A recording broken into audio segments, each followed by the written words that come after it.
Hello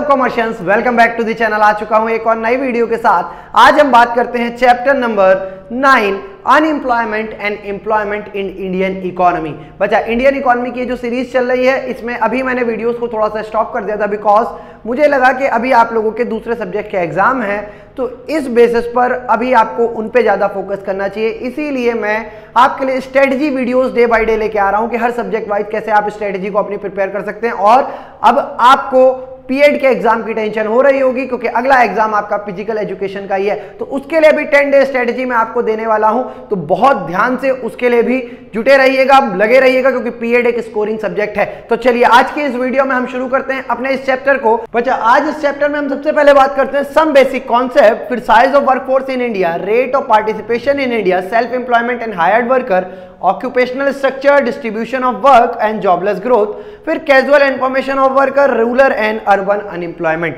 देखिए, आज का ये चैप्टर बेसिकली हमारा अनएम्प्लॉयमेंट के ऊपर रहने वाला है कि किस टाइप की अनएम्प्लॉयमेंट भारत में पाई जाती है या क्या क्या कारण है कि क्यों इतनी ज्यादा अनएम्प्लॉयमेंट है। साथ ही साथ बच्चा, हम ये भी डिस्कस करेंगे कि किस तरीके से गवर्नमेंट एफर्ट्स कर रही है कि वो देश से अनएम्प्लॉयमेंट को कम कर सके। क्लियर है? चलिए, आज का हमारा सबसे पहला टॉपिक जो रहने वाला है बच्चा, वो है who is a worker. Worker कौन है? Who is a worker. देखिए, वर्कर, जब भी आपके दिमाग में बात आए कि वर्कर कौन है, आप लोग सोचते हैं कि जो काम कर रहा है वह वर्कर है, पर यहां पर एक प्रॉपर डिफिनेशन इकोनॉमिक्स हमें देती है। जरा देखिए क्या कह रहा है। A worker is an individual who is engaged in some productive activity. कोई पर्सन अगर किसी प्रोडक्शन एक्टिविटी में कोई काम कर रहा है, साथ ही साथ अ वर्कर और an individual engage in production activity contributor to the GDP, और वो एक्टिविटी जीडीपी में कंट्रीब्यूट कर रही है, तो उसको हम कहते हैं वर्कर। अब एक बात समझिए कि अगर आपके अनुसार जो आपके दिमाग में पहली बार डिफिनेशन है, वर्कर कौन है? अगर कोई काम कर रहा है तो वो वर्कर है। आपके पिताजी ने कहा जाओ बेटा एक गिलास पानी ले आओ, आप वर्कर बन गए क्या? मम्मा आपकी सुबह से शाम तक घर में खाना बनाती रहती, क्या वो वर्कर की कैटेगरी में आएंगी? जी नहीं। जो किसी प्रोडक्टिव एक्टिविटी में पार्ट ले और वह प्रोडक्टिव एक्टिविटी जीडीपी में कोई इन्वॉल्वमेंट दिखा रही हो, उसको हम कहते हैं वर्कर। क्या कहते हैं बच्चा? वर्कर। चलो आगे देखो।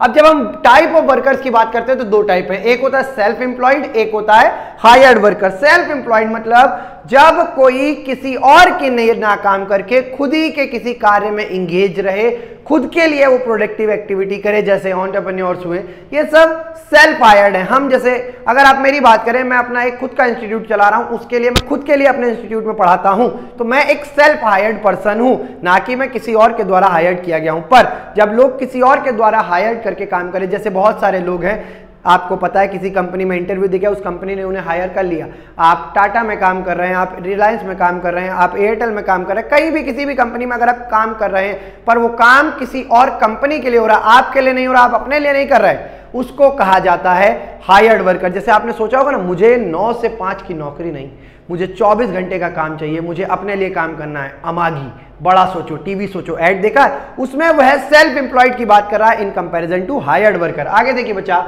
self-employed worker, these are those worker who are engaged in their own business, own profession. Example, farmer working in his land for own purpose of production. For example, entrepreneur working in his own factory. Clear है बात? आगे देखिए, hired worker, these are those worker who work for other. They render services and accept money as a form of wages and salary.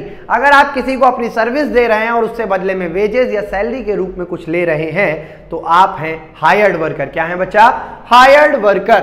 फिर इसके बाद बच्चा हमारे पास second type क्या कहता है? Casual and regular worker. देखिए, कैजुअल का मतलब होता है कभी कभी आपके पास कुछ कपड़े होंगे कैजुअल, है ना, जो बाहर वाले कपड़े, घर वाले कपड़े आपने, वैसे ही जब कुछ लोगों के पास रेगुलर बेसिस पे काम हो, वो रोज सुबह अपनी एक दिनचर्या को फॉलो करते हैं, सुबह 8 बजे उठते हैं, नहाते धोते हैं, नाश्ता करते हैं और भाग जाते हैं अपनी कंपनी में और डेली एक 4x4 के क्यूबिकल में बैठ के अपनी पूरी जिंदगी गुजार देते हैं, वह कहलाते हैं रेगुलर वर्कर। पर कैजुअल वर्कर क्या होते हैं? अब ऐसे बहुत सारे वर्कर्स हैं बच्चा जो इकोनॉमी में पार्टिसिपेट कर रहे हैं और उनके पास रेगुलर बेसिस पे वर्क नहीं होता है, उनके पास कैजुअल वर्क अवेलेबल है, मतलब कभी कभी वह काम करते हैं, कभी कभी वह बेचारे अनएम्प्लॉयड रहते हैं। जैसे अगर हम बात करें, हमारे इंडिया में एक चलन होता है कि दिवाली के समय ज्यादातर लोग अपने घरों में व्हाइट वॉश कराते हैं।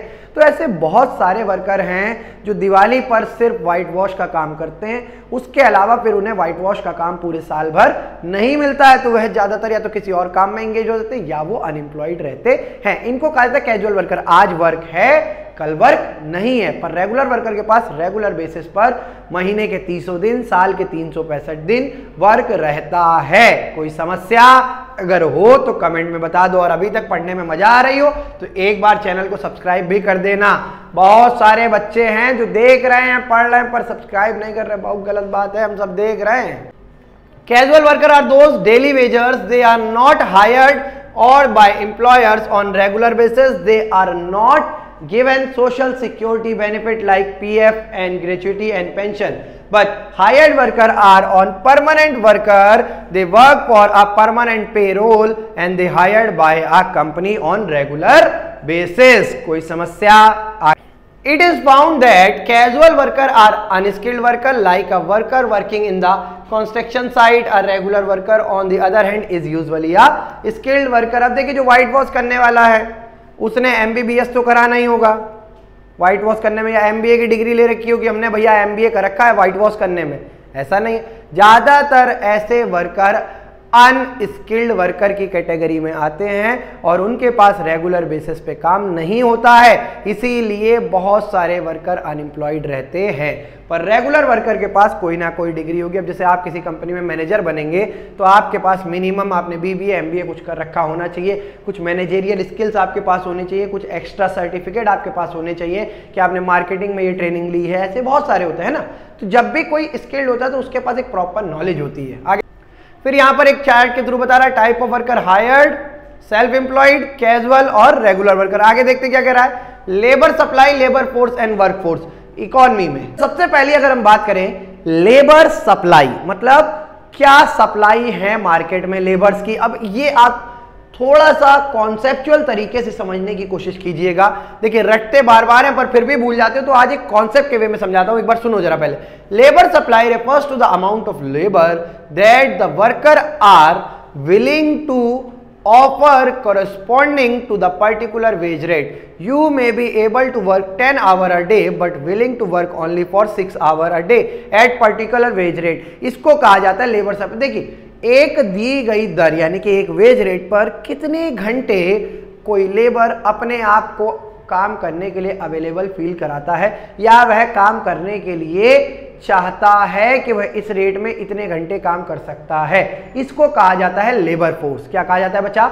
Labour force. जैसे आप दिन भर में 10 घंटे काम कर सकते हो, लेकिन जो आपका पे स्केल है उसके अकॉर्डिंग आपको लगता है कि हम इतने में सिर्फ 6 से 7 घंटे भैया कंपनी के लिए कर पाएंगे, इसको कहा जाता है बच्चा लेबर सप्लाई। जैसे मान लीजिए आपसे हम कहें कि हम आपको दिन भर में भैया 2 वक्त का खाना देंगे और 500 रुपए देंगे और आपको 24 घंटे के 24 घंटे काम करना होगा, 6 घंटे सोने के लिए निकाल दे तो भी 18 घंटे काम करना होगा, तो क्या आप ऐसे में काम करेंगे? नहीं। आदमी काम तभी मन से करता है जब उसके काम की उसको अच्छी रिटर्न मिले, हाँ या ना। तो इसीलिए कंपनी में जब भी लेबर सप्लाई मेजर करी जाती है तो ये देखा जाता है कि एक गिवन वेज रेट पर कोई आदमी कितने घंटे काम करने के लिए तैयार है। फिर हम बात करते हैं बच्चा labour force on the other hand refers to the number of worker actually working or willing to work. It is not related to wage rate.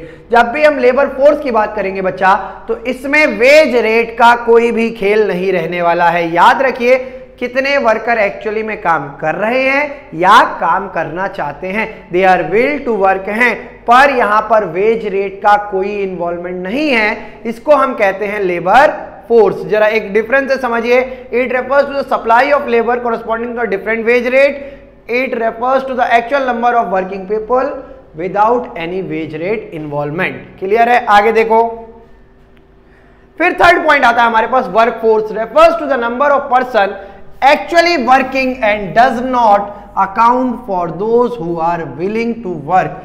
इसमें सिर्फ उनकी बात होती है जो एक्चुअल में काम कर रहे हैं, उनकी नहीं जो काम करना चाहते हैं। हम कुछ करेंगे, हम चाहते हैं, भैया चाहते हो तो चाहते रहो, जब तक तुम कोई एक्चुअल वर्क में इंगेज नहीं हो जाते तब तक तुम वर्क फोर्स का पार्ट नहीं बनोगे। कोई समस्या? आगे देखिए, वर्क फोर्स का फॉर्मूला क्या कहता है? Labour force minus number of person not working but they are will to work. काम नहीं कर रहे पर वो विल टू वर्क हैं, तो ऐसो को हम निकाल के अलग कर देते हैं टोटल लेबर फोर्स में से, तो हमारे पास बचता है वर्क फोर्स। कोई समस्या? आगे देखिए, number of person unemployed. Number of person अगर अनएम्प्लॉयड की बात करें, क्या? Labour force minus work force. अगर आप लेबर फोर्स में वर्क फोर्स को माइनस कर दें तो आपको पता चल जाएगा कि कितने लोग बेरोजगार बैठे हैं। फिर आती है बात रेट ऑफ अनएम्प्लॉयमेंट की। बच्चा, अगर आपको अनएम्प्लॉयमेंट का रेट निकालना तो आप लिखेंगे नंबर ऑफ पर्सन अनएम्प्लॉयड और not working upon size of labour force into 100। Clear है? फिर पार्टिसिपेशन रेट की बात करें तो total workforce upon total population into 100। ये दोनों फॉर्मूले आपको ऑन टिप्स याद रहने चाहिए। जैसे यहां पर टोटल पॉपुलेशन गायब कर दिया, फॉर्मूला दिया, पूछ रहा बताओ यहां क्या होगा, एमसीक्यू वगैरह में पूछ लेता है। ठीक है, आगे देखो। अब हमारे पास एक सवाल उठता है कि लोग काम क्यों करते हैं या हम वर्क फोर्स को क्यों पढ़ रहे हैं। देखिए, काम आदमी बेसिकली एक होल एंड सोल पर्पस के लिए करता है, वो है ये पेट। बाबू भैया पापी पेट का सवाल है, हमें भी ये काम करना पड़ता है। बहुत सारी पिक्चरों में डायलॉग देखा है, नहीं देखा? सेम बच्चा, आप हर रोज देखते हैं कि आपके पिताजी सुबह टाइम से घर से निकल जाते होंगे कमाने के लिए। आपकी माताजी अगर वर्किंग है तो वह रोज टाइम पे चली जाती हो। क्या उनका मन नहीं करता कि वो भी देर तक सो के रहे? क्या उनका मन नहीं करता उनके लिए भी कोई सुबह उठ के आराम से एक कप चाय बेड पे सर्व कर दे? करता होगा, लेकिन वह रोज अपना कंफर्ट, अपना आराम छोड़ के निकलते हैं ताकि वो बाहर जाके पैसा कमा सके, ताकि उस पैसे से आपको एक आराम की जिंदगी दी जा सके। ये एक सबसे बड़ा कारण है कि लोग काम क्यों करते हैं। मतलब अपनी जीविका को कमाने के लिए लोग काम करना जरूरी समझते हैं और करते भी हैं। सब एक सिंपल सी चीज से जुड़ा हुआ है, वो है पैसा। पैसा नहीं होगा तो आदमी खाएगा क्या, कमाएगा क्या? इसीलिए वह कमाता है ताकि खा सके। Clear? There are factors explaining why do people work. पहला, people work to earn living. अभी बताया मैंने आपको, it is essential for existence in a system for mutual interdependency. जैसा हमारा सिस्टम है कि एक चीज दूसरे पर निर्भर है, उसके लिए हमें काम करने की जरूरत है। सेकंड क्या कह रहा है बच्चा? देखो बच्चा, क्या कह रहा है? Employment infers in us a sense of self esteem. Employment ने हमारे अंदर एक सेल्फ स्टीम का भाव क्रिएट किया है कि जब हम एम्प्लॉयड होते हैं तो हमको लगता है हमारी कोई वैल्यू है, एक सेल्फ स्टीम, पहचान, सेल्फ वर्थ हम समझते हैं। फिर क्या कह रहा है? Employment contribute to the GDP growth of the nation. जब आप किसी काम को करके देश के जीडीपी ग्रोथ में पार्टिसिपेट करोगे बच्चा, तो क्या आपको एक प्राइड वाला भाव नहीं फील होगा कि आप अपने देश की ग्रोथ में कुछ योगदान कर रहे हैं? साथ ही साथ आगे देखिए क्या कह रहा है? Four factor explaining study about workforce. अगर आप वर्कफोर्स की स्टडी करते हैं तो आपको क्या पता चलता है? एक इनसाइट पता चलता है, quality and quantity of human capital आपकी कंट्री में कैसा है। फिर help to analyse the significant of different sector, primary secondary tertiary sector कैसा इकोनॉमी में काम कर रहा है। फिर बच्चा आपसे बात करें, it help us to analyse social issues such as social security of worker. Workers के साथ साथ उनकी सोशल सिक्योरिटी और एक सोशल एस्पेक्ट की जानकारी भी हमें मिलती है। फिर क्या कह रहा है बच्चा? Therefore input of man power planning, और हमें पता चलता है कि एम्प्लॉयमेंट से कितनी मैन पावर प्लानिंग हमारी इकोनॉमी में हो रही है। चलिए आगे देखते हैं अब क्या बता रहा है। अब बच्चा हमें बता रहा है size of workforce in India. देखिए बच्चा क्या कह रहा है? India has workforce nearly 40 crore of people. अगर आज के समय में आपके पास नहीं होंगे तो इसमें 50 to 60 करोड़ हो सकता है। फिर 70% लोग जो हैं ज्यादातर काम कर रहे हैं मेल, और 30% के आसपास जो योगदान है वो फीमेल्स का है एम्प्लॉयमेंट में। Nearly 70% of workforce found in rural area and the remaining 30% found in urban area. Female workforce in rural area is nearly 41% and in urban around 35.31%. बच्चा देखिए आगे क्या कह रहा है? Why is bulk of our workforce in rural based? क्यों ज्यादातर workforce हमारा रूरल बेस्ड ही है? देखिए जरा इसको। It is simple because bulk of the job in rural area doesn't mean bulk of our GDP is derived from rural area. जब ज्यादातर employment, ये ज्यादातर वर्कफोर्स हमारा ग्रामीण बेस है, तो क्या जीडीपी में भी सबसे ज्यादा इन्वॉल्वमेंट ग्रामीण क्षेत्र का ही है? पर अगर आप इसको हाँ समझ रहे हैं तो मैं आपको बताऊं कि आपकी बहुत बड़ी गलती है। पैराडॉक्सिकली ऐसा नहीं। क्या कह रहा है?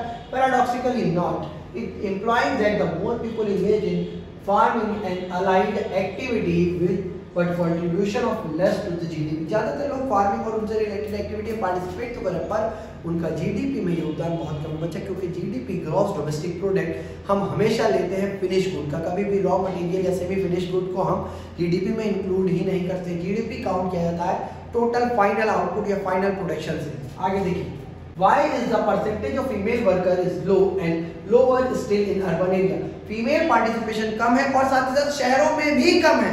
शहरों में तो कम से कम ये जो कंजर्वेटिव अप्रोच है इसको निगलेक्ट किया जाना चाहिए था, पर इनके पीछे के कुछ कारण है। पहला, फीमेल एजुकेशन बहुत कम है आज भी भारत में। दूसरा, बहुत सारे फैमिलीज में महिलाएं जॉब करेंगी या नहीं करेंगी उनका खुद का डिसीजन नहीं, पर उनके चाचा ताऊ मौसा पापा सब मिलके एक कहते हैं ना पुरुष प्रधान समाज जो है वो निर्णय लेता है कि वह महिला जॉब करेगी या नहीं करेगी। इनफैक्ट जिसको काम करना है उससे तो कोई पूछ ही नहीं रहा है।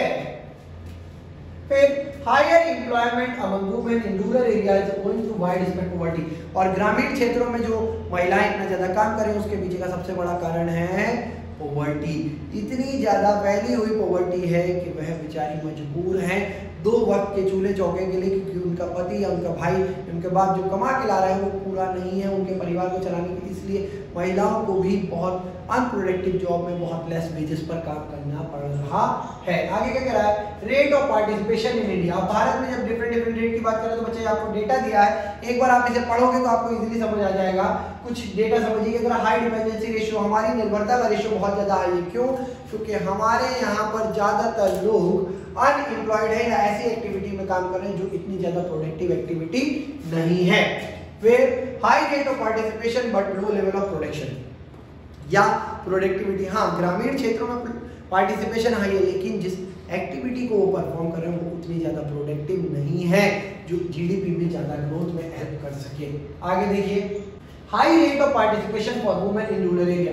अब गांव देहात के क्षेत्रों में ज्यादातर महिलाएं क्यों पार्टिसिपेटिव हैं? क्योंकि वो पहली चीज बहुत अनप्रोडक्टिविटी जॉब कर रही हैं और बहुत कम रेट पर काम करने को मजबूर है। जैसे फसल कट गई तो चलो काटने में हेल्प कर दी है, छटाई में, उगाई में, बीजा लगाने में हेल्प कर दी। जो इतने ज्यादा स्किल्ड वर्क नहीं है उसको महिलाएं गाँव देहात में कर रही हैं, और शहरों में स्किल्ड वर्क करने के लिए ज्यादा आवश्यकता है। जैसा आप देख रहे हो high rate of participation women in rural area, इस तरीके से महिलाएं गाँव में काम करने में लगी रहती हैं। आगे देखिए बच्चा, आगे बढ़ते हुए अगर हम बात करें occupational structure for the distribution of workforce by industries. अब इंडस्ट्रीज के बेसिस पर किस तरीके से वर्कफोर्स का डिस्ट्रीब्यूशन हो रहा है। Primary sector includes agriculture, forestry, logging, fishing, mining and quarrying etcetera. ये सभी जॉब को हम प्राइमरी सेक्टर में क्लासिफाई करेंगे। Secondary sector is the manufacturing sector और construction sector. Tertiary sector refers to the service sector, banking, insurance etcetera. तो अगर हम बात करें पार्टिसिपेशन रेट की तो सबसे ज्यादा पार्टिसिपेशन हमारे देश में एग्रीकल्चर में है। फिर हम सेकेंडरी अगर हम बात करें तो बहुत कम है, मतलब मैन्युफैक्चरिंग सेक्टर में पार्टिसिपेशन अपने आप में बहुत कम है तीनों सेक्टर में। और भारत में फिर सबसे ज्यादा अगर किसी सेक्टर में है तो वो है टर्शियरी सेक्टर, मतलब एग्रीकल्चर के बाद हम सीधा सर्विस देने पे हैं, पर मैन्युफैक्चरिंग में हमारा इतना ज्यादा इन्वॉल्वमेंट नहीं है। यही दिखा रहा, high dependency on primary sector is a significant backwardness and productivity level is very low in this sector. आगे देखिए, फिर आपको उस डेटा को अच्छा समझाया गया, एक बार रीड मार लेना, मेरे हिसाब से इससे ज्यादा इंपॉर्टेंट नहीं है। फिर distribution of rural and urban workforce. अब रूरल और अर्बन वर्कफोर्स की बात करें तो ग्रामीण क्षेत्रों में आप देखिए एग्रीकल्चर में सबसे ज्यादा इन्वॉल्वमेंट है, फिर सेकेंडरी नंबर पे टर्शियरी में, और फिर सबसे लोएस्ट इन्वॉल्वमेंट हमारी मैन्युफैक्चरिंग में है। पर अगर हम शहरी सेक्टर में आए तो एग्रीकल्चर में बहुत कम हो गई, फिर सेकेंडरी में है, और सबसे ज्यादा हमारी सर्विस सेक्टर में पार्टिसिपेशन है अराउंड 63.3%। आगे बात करते हैं बच्चा, फिर उसी डेटा को समझाएगा, एक बार रीड मार लेना, कोई डाउट हो तो कमेंट सेक्शन में पूछ लीजिए या मेल कर दीजिएगा trickeconomics@gmail.com में स्क्रीनशॉट के साथ कि सर हमें ये वाला पॉइंट थोड़ा सा डाउट दे रहा है, एक बार क्लियर कर दो, तो मैं आपको ऑडियो नोट के माध्यम से वहीं पर क्लियर करने की कोशिश कर दूंगा।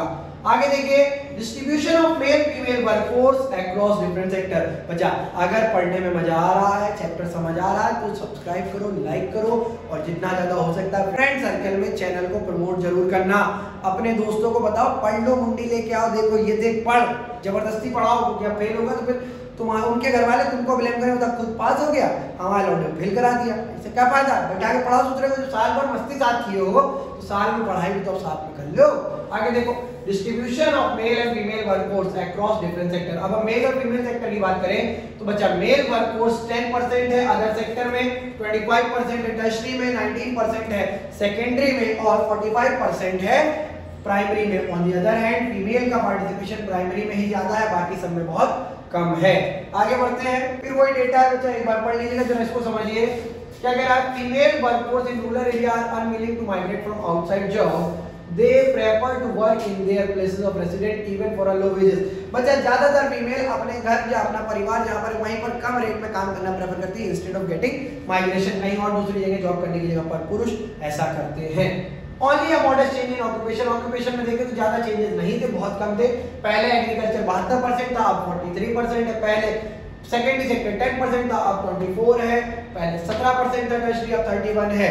मतलब चेंजेस आए हैं पर इतने ज्यादा नहीं कि हम कह सकें कि हमारी इकोनॉमी के लिए बहुत अच्छे हैं। आगे देखते हैं, फिर हमारे पास आता है बच्चा अगला topic, jobless growth. Economic growth occurs when GDP rises, it employees increase in the level of output. देखिए ज्यादातर इकोनॉमिक ग्रोथ हमारे देश में आज के समय में हम जॉबलेस ग्रोथ पर पहुंच चुके हैं। मतलब जीडीपी बढ़ रहा, प्रोडक्शन बढ़ रहा, सब कुछ ठीक है, लेकिन ये क्यों, ये जॉबलेस तरीके से हो रहा है क्योंकि जितनी बड़ी बड़ी एमएनसीज हैं उन्होंने अपने इकोनॉमिक ग्रोथ को हाईजैक कर लिया। देखिए इकोनॉमिक ग्रोथ होती थी कि लेबर काम करेगी, लेबर से एम्प्लॉयमेंट बढ़ेगा तो उनकी अर्निंग बढ़ेगी, अर्निंग बढ़ेगी तो वो डिमांड ज्यादा करेंगे, डिमांड ज्यादा करेंगे तो अल्टीमेटली प्रोडक्शन बढ़ाना पड़ेगा तो इकोनॉमी बढ़ेगी।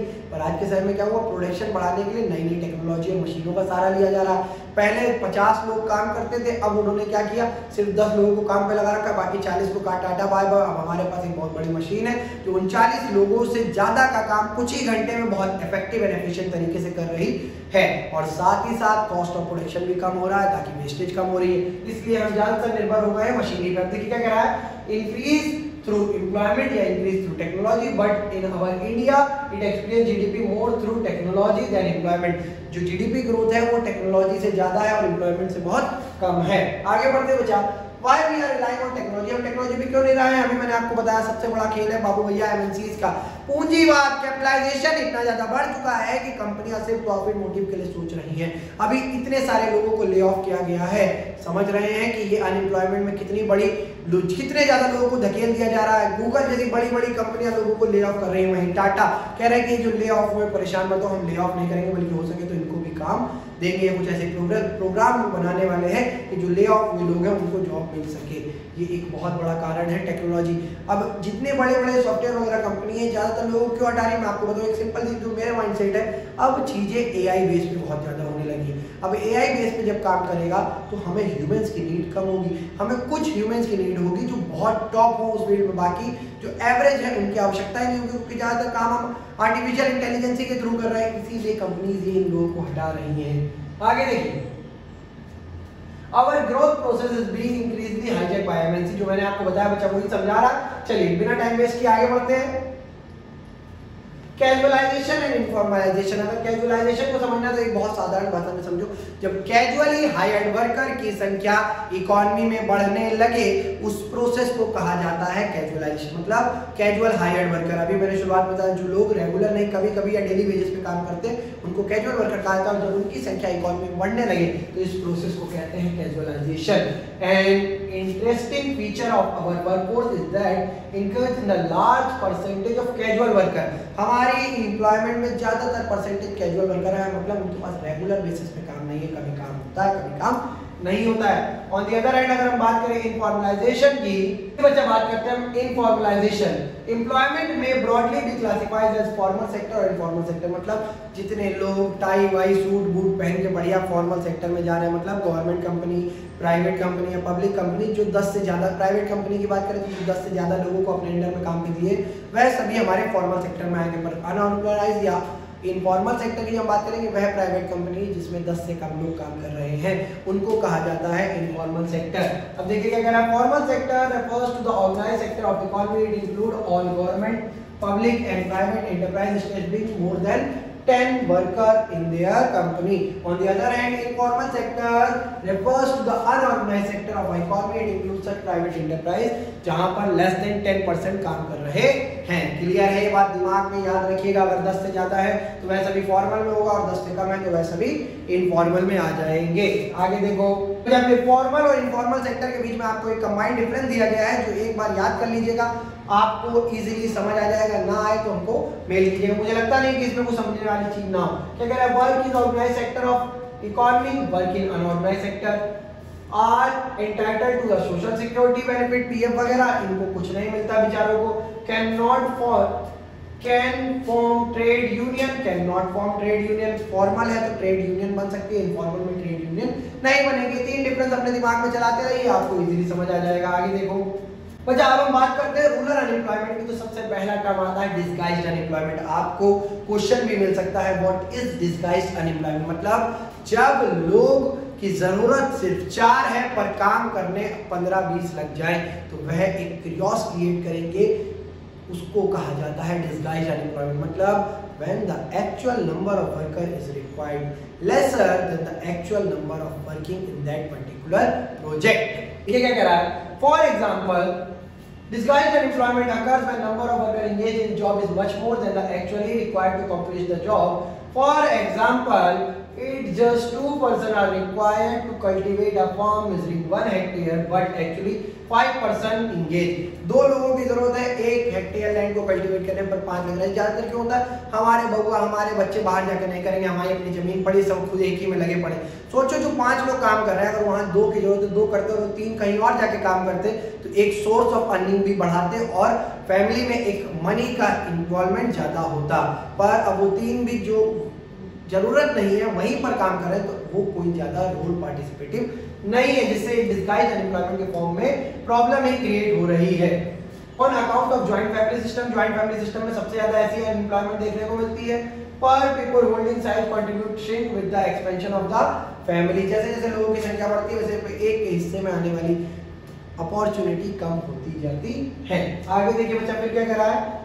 सीजनल अनएम्प्लॉयमेंट, मतलब सीजनेटिक अनएम्प्लॉयमेंट है, आज अनएम्प्लॉयड है, अगली बार कुछ समय के लिए काम मिलेगा फिर अनएम्प्लॉयड हो जाएंगे। जैसे एक बार समझते हैं क्या करा, kind of unemployment it occurs simply because of agriculture seasonal, during off season often farmer work out of job, they have no work. जब सीजन नहीं होता है तो वह लोग ज्यादातर बेरोजगार रहते हैं। क्या कह रहा है? The volume of seasonal unemployment depend upon the contribution of method of cultivation of different states. देखिए सिंपल सा एक फंडे के रूप में एक सिंपल सा एग्जांपल समझाता हूं। मान लो बच्चा एक वर्कर है जो ऊन से शॉल स्वेटर बनाने में बहुत एक्सपर्ट है। अब इन सब कपड़ों की डिमांड होती है सर्दियों में, तो गर्मी में बैठ के उसने बना ली, अगर सर्दी में भी वो बनाता रहेगा तो क्या गर्मी में गर्म कपड़े बिकेंगे? नहीं, तो सर्दी में वो बेचारा अनएम्प्लॉयड हो जाता है। ऐसी बहुत सारी कंपनी है जो सीजनल बेसिस पे काम करती है, जैसे फायर क्रैकर बनाती है जो लोग, जो बड़ी बड़ी जो कंपनियां हैं पटाखे वगैरह बनाती है, इनकी सबसे ज्यादा डिमांड कब होती है? दिवाली पे, क्रिसमस पे, है ना, उसके बाद इनकी डिमांड कम हो जाती है। तो ये लोग क्या करते हैं, जब इस समय सीजन आता है पटाखों का तब लोगों को काम पे लगा लेते हैं और जैसे ही सीजन गया फिर लोगों को अनएम्प्लॉयड छोड़ देते हैं।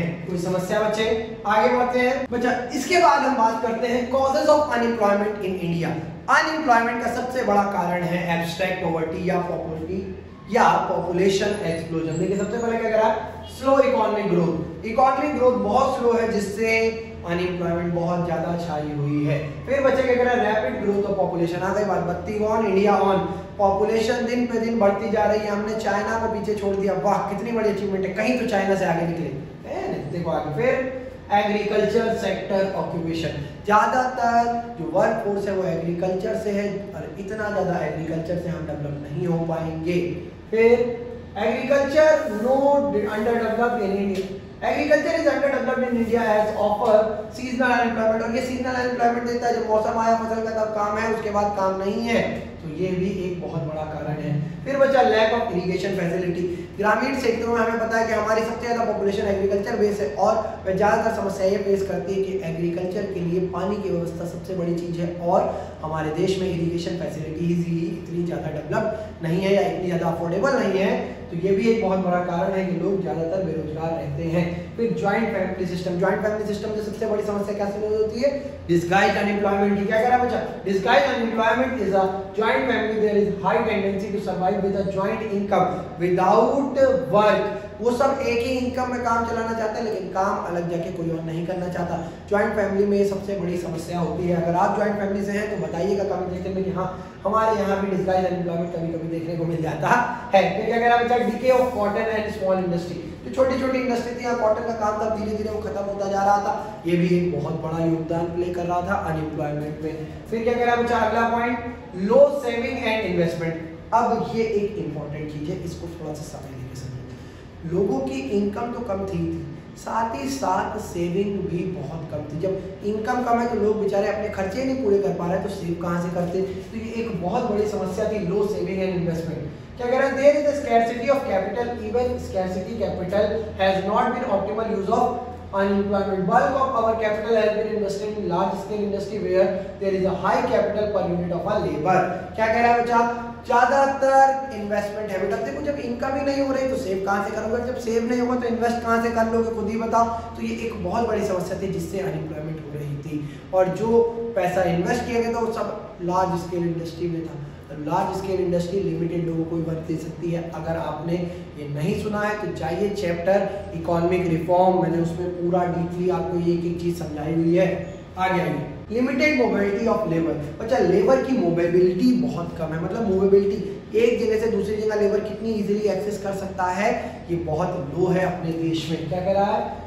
Official labor mobility is very low owing to the variety of family as well as social constraint. People are reluctant or unwilling to move from one to another area in search of job. वो अपने परिवार, मोह प्यार, बीवी बच्चे के जंजाल में इस कदर फंसे हैं कि वो अपना घर परिवार छोड़ के कहीं और जॉब प्रेफर करना नहीं चाहते हैं, इसलिए वो बेरोजगार ही पड़े। कोई बात नहीं, घर में पड़ा बेरोजगार, ठीक है। जैसे लॉकडाउन लगा था, अगर आपको याद है जब लॉकडाउन लगा था तो जब काम वाम खत्म हो गया तो लोग कहाँ? घर पे जाके, अरे अगर खाली रहना तो घर में बैठ के पड़े रहेंगे। लोग कितने सारे लेबर बेचारे पैदल निकल गए थे, कितनों को सोनू सूद जी ने घर भिजवाया। आगे देखिए, फिर बच्चा हमारे पास अगला क्वेश्चन आता है, क्या गवर्नमेंट की क्या प्रोग्राम और पॉलिसीज थी अनएम्प्लॉयमेंट को कम करने के लिए? धीरे धीरे गवर्नमेंट भी काम कर रही थी, आपने सुना होगा पैप्स, पॉवर्टी एलिवेशन प्रोग्राम, उन सब के बारे में क्या कह रहा है? Problem of unemployment is essentially the problem of poverty. Unemployment सबसे बड़ी कारण था पॉवर्टी की वजह से, and the policy programme initiated by government to eradicate poverty. मैंने भी बताया पैप्स, पॉवर्टी एलिवेशन प्रोग्राम सरकार ने बहुत सारे लॉन्च किए, जिससे अगर पॉवर्टी कम होगी तो अपने आप अनएम्प्लॉयमेंट में भी कमी मिलेगी। फिर क्या कह रहा है बच्चा? We have already discuss those programme and policies in chapter 7 पर इंसिडेंटली इस बार पॉवर्टी कट चुका है। तो याद रखिए, जैसे मनरेगा, नरेगा, स्किल इंडिया योजना, ग्रामीण स्वर्ण जयंती योजना, ग्रामीण विकास उदय योजना, इन सब योजनाओं को एक बार पढ़ लीजिएगा या डाल दीजिए गूगल पे पैप्स, पॉवर्टी एलिवेशन प्रोग्राम। कोई भी 5 या 4 पॉइंट अपने दिमाग में याद करके जाइएगा कि ये पॉलिसीज थी जिससे सरकार पॉवर्टी हटाने के साथ साथ अनएम्प्लॉयमेंट से भी कॉम्बैट कर रही थी। For the sake of emphasise we would like to repeat the latest step taken by the government, its National Rural Employment Guarantee Act। NREGA की वजह से मैं अभी बात कर रहा हूँ, हमने चैप्टर 7 में अभी ये पढ़ा है। फिर आगे however we would like to add that new economic policy। अब ये एक जो एनईपी पॉलिसी 1991 में पिछले चैप्टर में मैंने आपको बताया था, अगर आपने न्यू इकोनॉमिक रिफॉर्म पढ़ा है तो उसमें इसके बारे में पूरी डीप चर्चा करके आए हैं हम लोग। अगर नहीं है तो लिंक डिस्क्रिप्शन बॉक्स में है, एक बार जाके देख डालो सभी वीडियोस। एक सीरीज में पढ़ोगे तो ज़्यादा इजीली चीज़ें समझ आएंगी। फिर NEP involve massive drive toward privatisation. अब प्राइवेटाइजेशन हुआ, प्राइवेट सेक्टर ने धीरे धीरे कहीं ना कहीं एम्प्लॉयमेंट में कुछ तो बढ़ोतरी करी है। क्या कह रहा है? Obviously, even the size of scope of public sector tend to contract and the role of government of generating employment opportunity is bound to shrink। और फिर गवर्नमेंट का रोल भी धीरे धीरे कम होता जा रहा है। आगे बढ़ते हैं बच्चा, क्या कह रहा है? Skill India, make in India, startup India, ये एक बहुत अच्छी योजना है जिसके तहत सरकार लोगों को प्रमोट कर रही है। नए नए स्टार्टअप क्रिएट कीजिए, अपने अंदर स्किल लीजिए ताकि आपको वर्क मिल सके, और आप मेक इन इंडिया को प्रमोट कीजिए इंस्टेड ऑफ फॉरेन गुड्स को बाय करने की जगह पर। Clear? These some recently launch campaign by the government to generate opportunity of employment. These campaigns are yet to actualise into the model of growth and development. However, one can hope that once these scheme become operated, जब ये scheme properly full fledge तरीके से India में काम करने लगेगी तो हम मान सकते हैं कि अनएम्प्लॉयमेंट भी कम हो जाएगा। अगर आपको चैप्टर समझ आ गया है, क्योंकि ये हमारे चैप्टर का आखिरी टॉपिक है और उसके बाद चैप्टर खत्म, तो वीडियो को अभी के अभी लाइक कर दीजिए। और बच्चा, जो लोग पहली बार चैनल पर जुड़ रहे हैं, सब्सक्राइब किए बिना मत जाइएगा। हम आपके लिए बहुत मेहनत और डेडिकेशन से डेली कोई ना कोई वीडियो जो आपके लिए बोर्ड्स की प्रिपरेशन में हेल्पिंग हैंड का काम करे लेकर आ रहे हैं। तो बेल आइकन को भी प्रेस कर दीजिए, कोई रेगुलर वीडियो का नोटिफिकेशन आपके लिए छूट ना जाए, ठीक? और याद रखो, मैं इस चैनल पर सिर्फ और सिर्फ इसीलिए जुड़ा हूं आपके साथ कि आपको बोर्ड में बहुत अच्छे नंबरों से पास करा सकूं। जो रिसोर्स, जो मटेरियल आपके पास नहीं है, जो गाइडेंस आपको नहीं मिल पा रही है, जो आप एक मेंटल और इंटेलेक्चुअल प्रेशर के नीचे बोर्ड में दबे हो, उसको मैं दूर कर सकूं। क्योंकि बोर्ड कोई हवा नहीं है, बोर्ड एक नॉर्मल एग्जाम है, बस वो ये कहलाता है कि एक प्रॉपर सिस्टम लग जाता है। स्कूलों में भी आप एग्जाम देते हो, इसीलिए मैंने आपको अपनी 95 प्लस की स्ट्रेटेजी में बताया भी है कि बच्चा डेली एक एग्जाम सोल्व करने की हैबिट डेवलप कर लो। अगर नहीं करी तो अभी भी कर लो, बहुत समय है। इकोनॉमिक्स एग्जाम में अप्रोक्सीमेटली सीबीएसई वालों को तो बताऊं 17 तारीख को आपका एग्जाम लगा है या नहीं। पीरियड इतनी मुश्किल नहीं है, डेली 2 घंटे पढ़ोगे, बहुत दिन है, आराम से कवर अप हो जाएगा। इंग्लिश हो चुका है, अब टेंशन किस बात की, मन लगा के मेहनत करो और बढ़िया 100 में 100 फोड़ के दिखाओ। याद रखना पीरियड और इकोनॉमिक्स की how to score 100 out of 100 की सीरीज भी मैं लेके आने वाला हूँ। बहुत अच्छे से डेडिकेशन के साथ जुटे रहिए हमारे साथ। ऑल द बेस्ट, मिलता हूँ आपसे अगली वीडियो में। बोर्ड को फोड़ डालेंगे। जय हिंद, जय भारत।